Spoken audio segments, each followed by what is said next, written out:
ഇന്നത്തെ ഈ ബലിപ്പെരുന്നാൾ ദിവസം അത് വല്ലാത്തൊരു സന്തോഷത്തിൻ്റെയും ഒരു ആനന്ദത്തിൻ്റെയും ഒക്കെ ഒരു പെരുന്നാളായി മാറി. ഇന്ന് രാവിലെ മുതൽ മലയാളികൾ കണ്ടത് വല്ലാതെ കണ്ണീരണിയിപ്പിക്കുന്ന, കണ്ണീരെന്ന് പറയുമ്പോൾ അത് സങ്കടത്തിൻ്റെ കണ്ണീരല്ല, നേരെ മറിച്ച് ഒരു ആനന്ദത്തിൻ്റെ അല്ലെങ്കിൽ ഒരു സന്തോഷത്തിൻ്റെ ആ ഒരു കണ്ണീർ.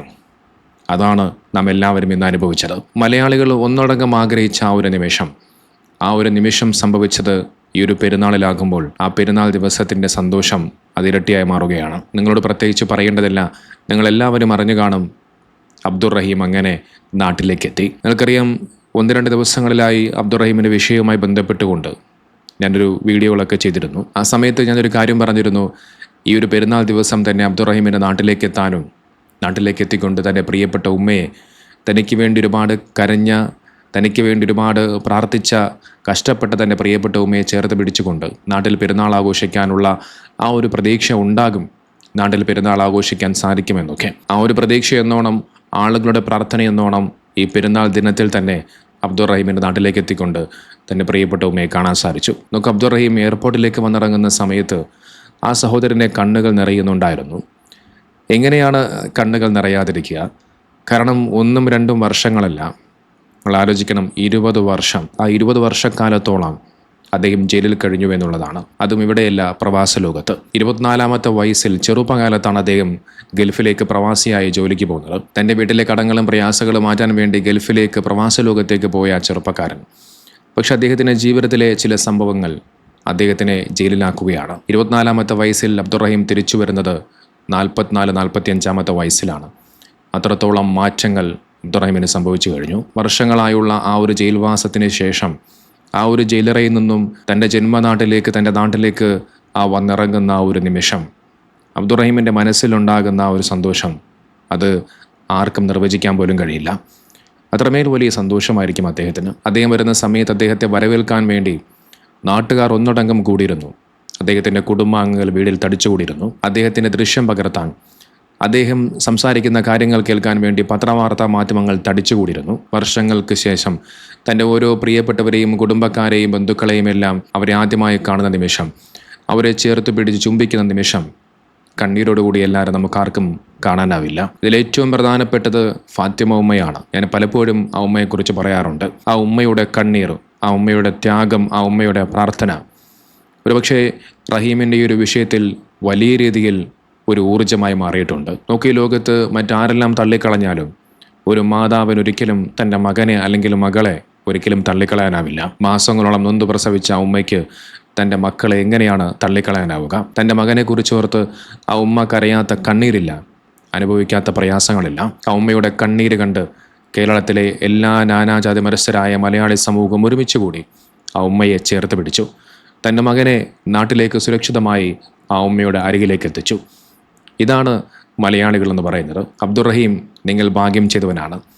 ഇതുപോലൊരു മാതാവിനെ കിട്ടിയ നിങ്ങൾ വലിയ മഹാഭാഗ്യവാനാണ്. നോക്കൂ, ഇന്നത്തെ കാലഘട്ടത്തിൽ MDMAയും മദ്യവും ലഹരി വസ്തുക്കളും ഒക്കെ ഉപയോഗിച്ച് തലയ്ക്ക് വെളിവില്ലാതെ, സ്വയംബോധമില്ലാതെ മാസങ്ങളോളം നൊന്ത് പ്രസവിച്ച തൻ്റെ ഉമ്മയെ കഴുത്തറുത്ത് കൊലപ്പെടുത്തുകയും വെട്ടിക്കൊലപ്പെടുത്തുകയും ചെയ്യുന്ന വാർത്തകൾ നമ്മൾ നിരന്തരമായി കേട്ടു. ഉമ്മയുടെ വില അറിയാത്തവന്മാരാണ്, മാതാവിൻ്റെ മഹത്വം അറിയാത്തവന്മാരാണ് അത്തരത്തിലുള്ള ക്രൂരമായ ഇത്തരത്തിലുള്ള പ്രവർത്തനങ്ങൾ ചെയ്തുകൊണ്ടിരിക്കുന്നത്. എന്നാലൊരു മാതാവിൻ്റെ വില എന്താണെന്ന് അറിയണമെന്നുണ്ടെങ്കിൽ, മാതാവിൻ്റെ സ്നേഹം എത്രത്തോളം വലുതാണ് എന്നറിയണമെന്നുണ്ടെങ്കിൽ, ഇവിടെ അബ്ദുറഹീമിൻ്റെ വിഷയത്തിലേക്ക് നോക്കിയാൽ വ്യക്തമായി മനസ്സിലാക്കാൻ സാധിക്കും. വീട്ടിലേക്ക് എത്തിയ സമയത്ത്, അബ്ദുറഹീമിനെ കാണുന്ന സമയത്ത് ആ ഉമ്മ വളരെയധികം സങ്കടത്തോടു കൂടി കരഞ്ഞുകൊണ്ട് തൻ്റെ മകനെ ചേർത്ത് പിടിച്ച് കെട്ടിപ്പിടിച്ച് ഉമ്മ വയ്ക്കുന്നുണ്ട്. ആ ഉമ്മയ്ക്ക് തൻ്റെ മകനെ കണ്ട ആ ഒരു സന്തോഷത്തിൽ, ആ ഒരു ആനന്ദത്തിൽ ആ ഉമ്മയ്ക്ക് സംസാരിക്കാൻ പോലും കഴിയുന്നില്ല. ആ ഉമ്മയുടെ വാക്കുകൾ ഇടറുകയാണ്. അതാണ് ഒരു മാതാവിൻ്റെ സ്നേഹം. ആ മാതാവിൻ്റെ സ്നേഹത്തിന് മുമ്പിൽ ഈ ലോകത്ത് എന്തും തോൽക്കും. ഇനി കേരളത്തിലെ പത്രവാർത്താ മാധ്യമങ്ങളോടാണ്.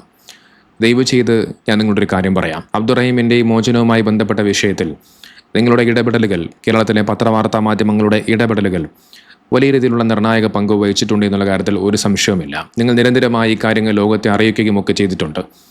നിങ്ങൾ അബ്ദുറഹീം തിരിച്ച് നാട്ടിലേക്ക് വന്നതിന് ശേഷം അബ്ദുറഹീമിൻ്റെ കാര്യങ്ങൾ നിങ്ങൾ ചോദിച്ചറിയുകയും ആ വിഷ്വൽസുകൾ നിങ്ങൾ പകർത്തുകയും ഒക്കെ ചെയ്തിട്ടുണ്ട്. ഇനി ഒരു സഹായം കൂടി നിങ്ങൾ ചെയ്യേണ്ടതുണ്ട്.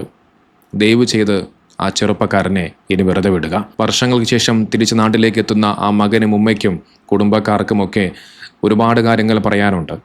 ഒരുപാടെന്ന് വെച്ചാൽ ഒരുപാട് കാര്യങ്ങൾ പറയാനുണ്ട്. അതുകൊണ്ട് അവരുടെ സ്വകാര്യമായ നിമിഷങ്ങളിലേക്ക് കടന്നു കയറാതെ, അവരുടെ വീടിനുള്ളിലേക്ക് മൈക്കും ക്യാമറയും പിടിച്ചുകൊണ്ട് കുത്തിക്കയറാതെ, അവർക്ക് അവരുടേതായ സംസാരിക്കാനും മറ്റുമുള്ള സ്വാതന്ത്ര്യത്തിന് ഇടം നൽകുക. നിങ്ങളിങ്ങനെ ക്യാമറയും പിടിച്ച് മൈക്കും പിടിച്ചുകൊണ്ട് അകത്തേക്ക് കയറുന്ന സമയത്ത് അത് അവരിലുണ്ടാക്കുന്ന അസ്വസ്ഥത, ബുദ്ധിമുട്ട് നിങ്ങൾ തിരിച്ചറിയാതെ പോകരുത്.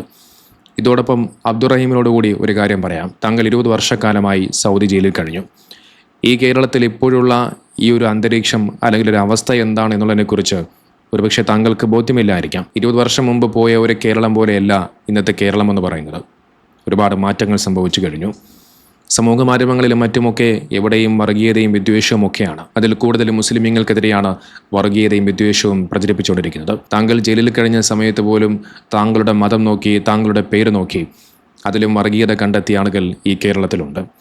അതുകൊണ്ട് ദയവ് ചെയ്ത് നിങ്ങൾ അനാവശ്യമായി കൊണ്ടുള്ള പത്രവാർത്താ മാധ്യമങ്ങൾക്കും മറ്റ് ഓൺലൈൻ മാധ്യമങ്ങൾക്കും ഇൻ്റർവ്യൂകൾ കൊടുക്കാതെ താങ്കളുടെ കുടുംബവുമായി സന്തോഷമായി ജീവിക്കാൻ ശ്രമിക്കുക. നിങ്ങൾ കൊടുക്കുന്ന ഒരു അഭിമുഖത്തിൽ അവിടെ എവിടെയെങ്കിലും ഒരു പാളിച്ച സംഭവിച്ചാൽ, അറിയാതെ ഒരു കാര്യം പറഞ്ഞു പോയാൽ അതിനെ വലിയ രീതിയിൽ വിഷയമാക്കാനും ചർച്ച ചെയ്യാനും അതിനെ വലിയ രീതിയിൽ വളച്ചൊടിച്ച് മറ്റൊരു തരത്തിലേക്ക് ആക്കി മാറ്റാനും ആളുകൾ ഇവിടെ കാത്തിരിക്കുന്നുണ്ട്. അതുകൊണ്ട് തന്നെ പ്രിയപ്പെട്ട അബ്ദുറഹീം എന്ന് പറയുന്ന സഹോദരനോട് താങ്കൾ സന്തോഷത്തോടുകൂടി, സ്നേഹത്തോടുകൂടി, സമാധാനത്തോടുകൂടി ജീവിക്കാൻ ശ്രമിക്കാം. നമുക്ക് അബ്ദുറഹീമിൻ്റെ ഈ ഒരു മോചനത്തിന് പിന്നിൽ ഒരുപാട് പേരുടെ പ്രയത്നങ്ങളുണ്ട്. നാട്ടിലും അതോടൊപ്പം പ്രവാസ ലോകത്തുമൊക്കെ അബ്ദുറഹീമിൻ്റെ വിഷയത്തിൽ ഇടപെട്ട നിയമസഹായ സമിതികൾ, അതോടൊപ്പം ബോച്ചെ എന്ന് വിളിക്കുന്ന ബോബി ചെമ്മണ്ണൂർ, അദ്ദേഹത്തിൻ്റെ ഇടപെടലുകളും വലിയ രീതിയിൽ നിർണായക പങ്കുവച്ചിട്ടുണ്ട്.